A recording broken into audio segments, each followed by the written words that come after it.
You probably think you already know what to do with your 401k when you retire. But here's the thing. The wrong move, well, it could cost you tens of thousands of dollars over your lifetime. Hi, I'm Jim Martin, the founder of Martin Wealth Solutions, where we help people just like you retire with clarity and confidence through our smart wealth system. And over the past few weeks, I've talked to several people facing the same question. Should I keep my money in my 401k or roll it into an IRA? It's not a one size fits answer for everyone. So today, what we're going to do is break down what you should consider before you make a huge decision with your retirement money. Because for many retirees, your 401k, well, it's your single biggest asset. And getting this wrong can have lasting and real consequences. So let's talk through when not to roll it over, when it might make sense to, and a few tax strategies that could save you real money in retirement. When would you not want to roll your 401k over? Well, for most retirees, they have two main choices. Number one, keep their money in their 401k, or number two, roll it into an IRA. I know there's a couple other choices, but these are the big ones. So let's start with the situations where you may want to keep it right where it's at. Look, if you're retiring between the ages of 55 and 59 and a half, it may make sense to leave some money in your 401k, especially if you're leaving your job after turning 55. You might be eligible for what's called the rule of 55, which means you can access your money without penalty. And that's a big deal because if you roll those dollars into an IRA, you generally can't touch them until you're 59 and a half. Now, let's say you're 56. You're ready to retire and your 401k is with your current employer. You can start taking withdrawals penalty-free from that plan if the plan allows it. But here's the catch. It only applies to a 401k from the company you're retiring from. Not some old 401k at a company you worked at 10 years ago. It's only at the company you're at now. So if you have an older 401k floating around, that one strategy, it likely won't work. So you may want to roll those balances into your current employer's plan before you retire to give you some flexibility.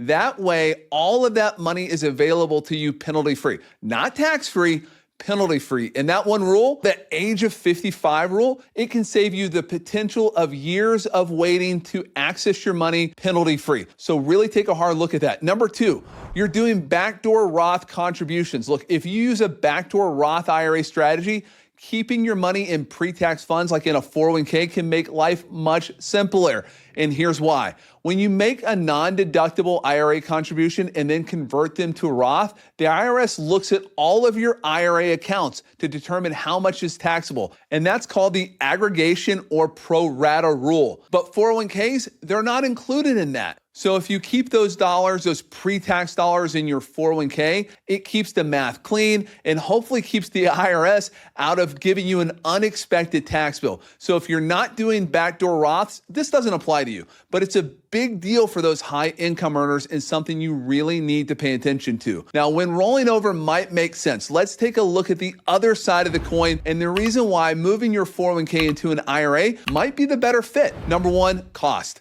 Look, not all 401ks are created equal. Some have low cost and great institutional funds, while others not so much.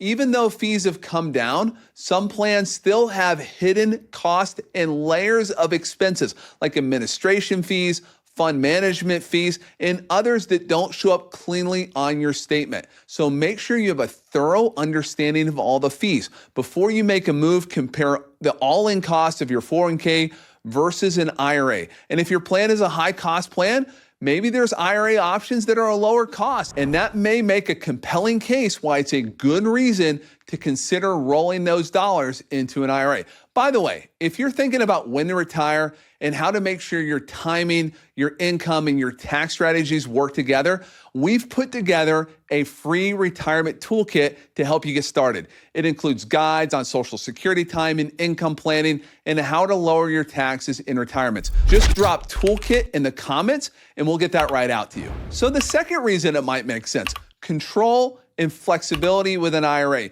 You're going to generally have more flexibility inside of an IRA. easier trading, easier withdrawals, and faster access to things like Roth conversions or one-time distributions. If you like having more direct control over how your money's managed, an IRA will almost always give you more freedom than your employer plan. The third reason, investment options. Look, most 401ks, they limit your investment menu, maybe a dozen funds at most. Some of those funds can be great, but the choices are narrow. And with an IRA, you can build a fully customized portfolio: ETFs, dividend funds, bonds, annuities, strategies designed specifically around your plan and your income needs. If you want to fine-tune your investments or coordinate across multiple accounts, an IRA can give you that flexibility. The problem with a 401k, you're very limited in your investment options, and that doesn't appeal to everyone. Number 4 on our list, organization and simplicity. And this one's often overlooked. Look, many people I've met, they have half a dozen old 401ks from previous jobs.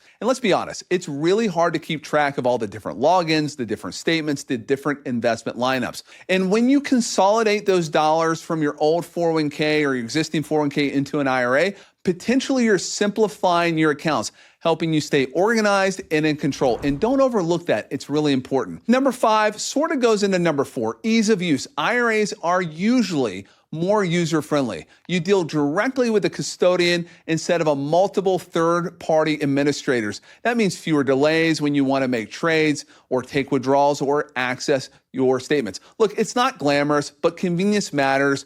And when you're living off of your savings, it does really matter. So it's important to understand. Number 6 on our list, coordination between accounts. If you have a full retirement plan, you probably hold different types of accounts: IRAs, Roth IRAs, brokerage accounts, and it's easier to coordinate your asset allocation and your tax strategy when everything's under one roof. Having multiple 401k platforms, that can make it higher. So before we wrap up, I want to hit on a few advanced points that can really make a huge difference as you're beginning to think about your retirement. Number 1, not all 401k tax dollars are treated equally. Inside your plan, you might have a mix of pre-tax, Roth, or even after-tax contributions, plus your employer match. When you roll over, those dollars don't all go to the same place. Pre-tax contributions and employer matches, well, they generally are going to roll to your traditional IRA. 401k Roth contributions are going to go to your Roth IRA. And after-tax contributions, they're generally going to go to your Roth IRA as well. But there are some caveats here. It's important to know, does your plan allow for in-plan conversions? Can you move after-tax contributions into your Roth 401k before rolling them over? That really helps make future growth completely tax-free. And that small step can save thousands of dollars in taxes over your lifetime. Make sure you really pay attention to that one. Number 2, an NUA strategy. We're getting a little advanced here, but if you hold company stock in your 401k, take a look at net unrealized appreciation. And here's the idea. When company stock has appreciated substantially, you may be able to move those shares into a taxable account. And then you're going to pay ordinary income tax only on the cost basis, the amount you originally paid, while the growth can be taxed later at the lower capital gains rate. Now, obviously, everybody's tax rates are different. Apply this to your situation, and this isn't for everyone, but in the right situation, NUA can save you tens of thousands or even hundreds of thousands of dollars in taxes. It's really important to work with your financial planner and a CPA before you pull the trigger on this, because a mistake can be very costly. Number 3, age 55 versus 59 and a half. Remember, IRA withdrawals before 59 and a half, they usually come with that 10% IRS penalty, while 401ks with your current employer may allow for penalty-free access starting at age 55. So if you plan to retire early, that flexibility can be critical. So when should you roll it over and when should you not? Look, there's not some one-size-fits-all answer here. If your 401k is low cost, has solid investment options, and you might need to access it before 59 and a half, staying put, what can make sense in some cases. But if you want more control, more flexibility, and more coordination across your plan, an IRA often provides a smoother experience in more planning opportunities. The best choice, it ultimately depends on your situation, your goals, and your retirement timeline. Make the decision that's right for you. Hey, my name's Jim Martin with Martin Wealth Solutions, and I want to thank you for watching the video today. If you want to learn more about our firm and how we may be able to help you, go out to martinwealth.com. With that said, hey, if you enjoyed the video, do me a favor, hit that like button, hit the subscribe button, and make sure you tune in next week because we release one of these videos every week. Hey, until next time, remember, plan well and retire happy. Take care.